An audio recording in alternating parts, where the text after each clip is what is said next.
Hello guys, welcome to this quick little video. It is that time again.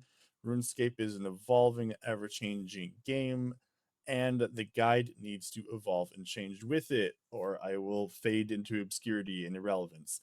So I have received lots of feedback over the past year or so on middle methods and tips and tricks and things that it could be improved upon the guide. There's also been a lot of new releases that have come out, so, like we had all of Varmore this year. So there's a lot of things that have changed. And oftentimes it's really hard to add those little bits in one piece at a time because they disrupt the whole route. So I have to go through and kind of redo everything and spruce it all up so that it flows and I can implement those new changes and improvements. So I have done that again. That's what I spent my Christmas week doing. And it's ready for you guys. However, the reason I'm talking about it here is that I have decided to do things a little bit differently.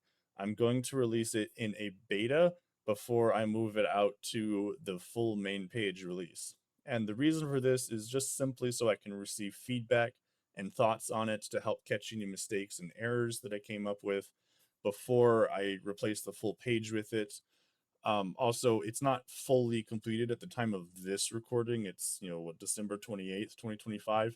I still don't have everything done. I still have a lot of videos that need to be made. I'm going to completely revamp the way I do the videos rather than doing the test account all the way through. I think I'm going to make short little videos for individual sections that need to be talked about so that you can have them in more bite-sized increments. But I haven't made all those yet.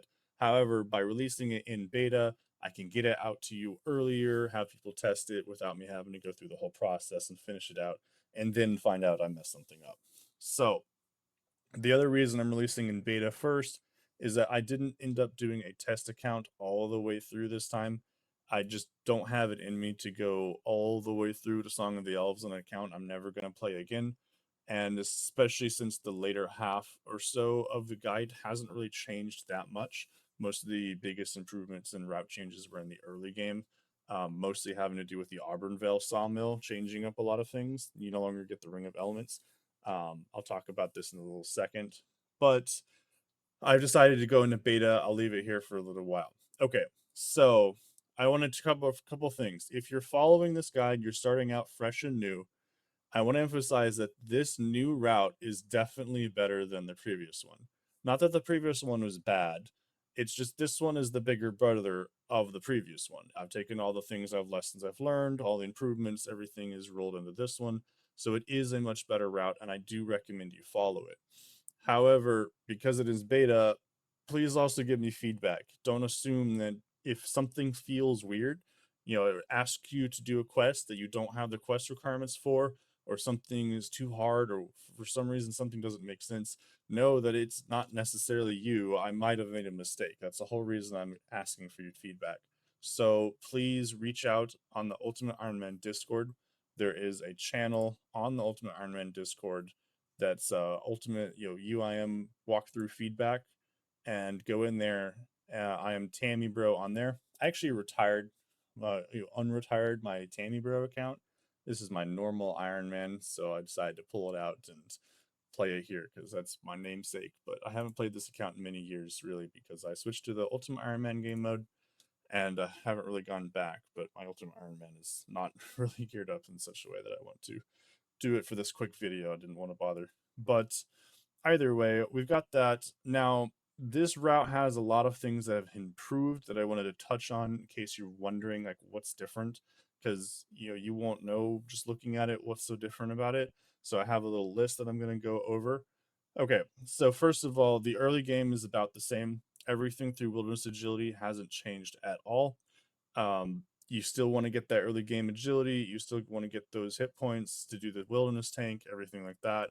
It's exactly the same. Nothing has really changed there. But we start pretty quickly after that.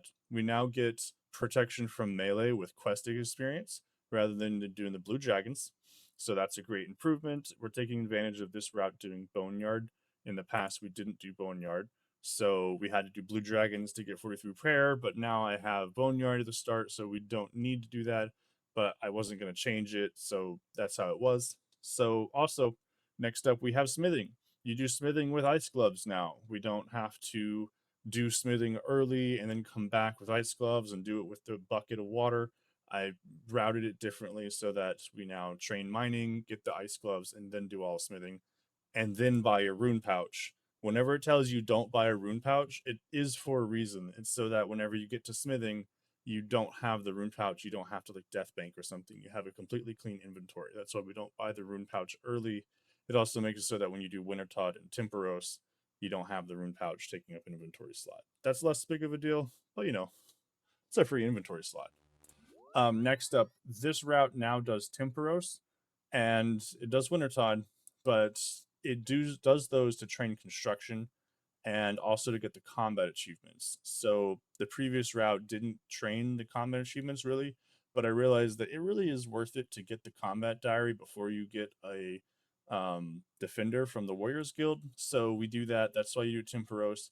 Get all those combat achievement points, do Wintertod, get the combat achievement points, get the construction to level 50 in a simple way, and then you also knock out everything. It's really streamlined there, simplified down. I do want to say that if you don't want to train construction all the way to 50 using those methods, you can just train at the Auburnvale sawmill. You'll have to go on a detour of your own to figure that out a little bit, but it is perfectly fine. Just train at Auburnvale.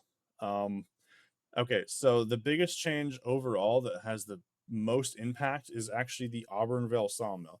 I kind of talked about it before. Actually, I don't think I have the quest on this account, but otherwise I'd try and show it or something. But you can now teleport to Varlamore and then teleport with the birds to Auburnvale and get to the sawmill.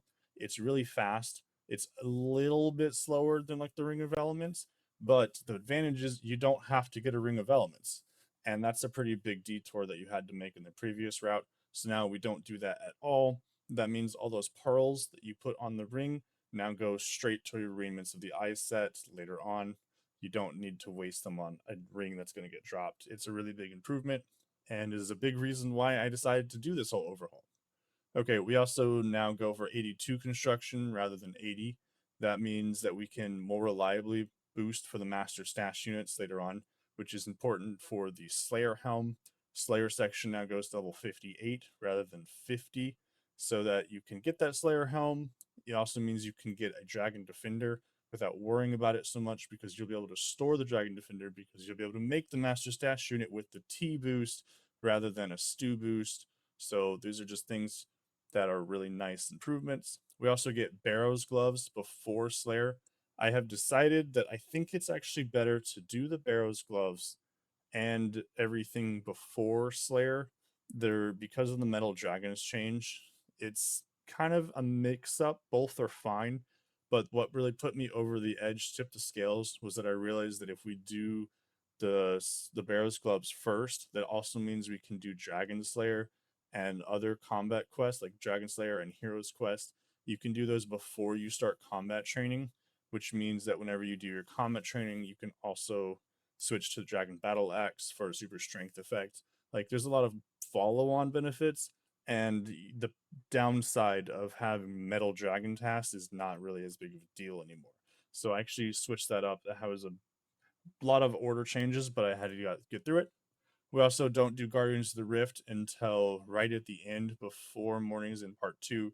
That way you now can do Mornings in Part 2 all the way to the point you need the talisman, then go to Guardians of the Rift, get the talisman, then come back immediately. You're not holding on to that talisman the whole time. And then you can go straight on to the full Raiments of the Eye set right after that. And then in general, I've just cleaned up the whole guide. There's a lot of quests that have been improved. There's a lot of quest ordering, tips and tricks. I mean, everything's been streamlined. So I know that's a ramble. I'm trying to keep this short, but I know it's probably pretty long at this point. But moral of the story is, tell me if you come in any problems. I really am hoping to hear feedback from you guys and help me through this beta so that I don't have to do everything myself as far as verifying any mistakes. My biggest ask is, if you do follow this guide, you get through the whole thing to the end and it goes well, please tell me, because that's what I'm looking for. I need to know before I move this out of beta that you can get through the whole thing without running into major problems, without it asking you to complete a quest that you don't have the requirements for, or hey buddy. So as you, it might ask you to complete a quest you don't have the requirements for, or it asks you to do something that doesn't make sense, or it doesn't ask you to do something that you think it should. We've got a lot of experienced players here, and I'm just one person and one guy trying to think it all through in my head. So let me know on the Ultimate Iron Man Discord. If you don't know, will be a link to it on there somewhere on the resources under introduction. Go to the Ultimate Iron Man Discord. There is a channel for UIM walkthrough feedback. Um, tag me in there as Tammy Bro. Give me feedback. I'm very open to everything. I'll be recording everything, and we'll go in from there. Um, that's what I got. I know this is long, but really appreciate you guys. Appreciate all the feedback and everything I've received from the community. You guys really do make a difference.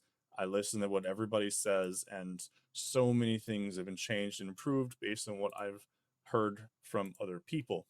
Okay, that's what I got. Thank you guys. Bye.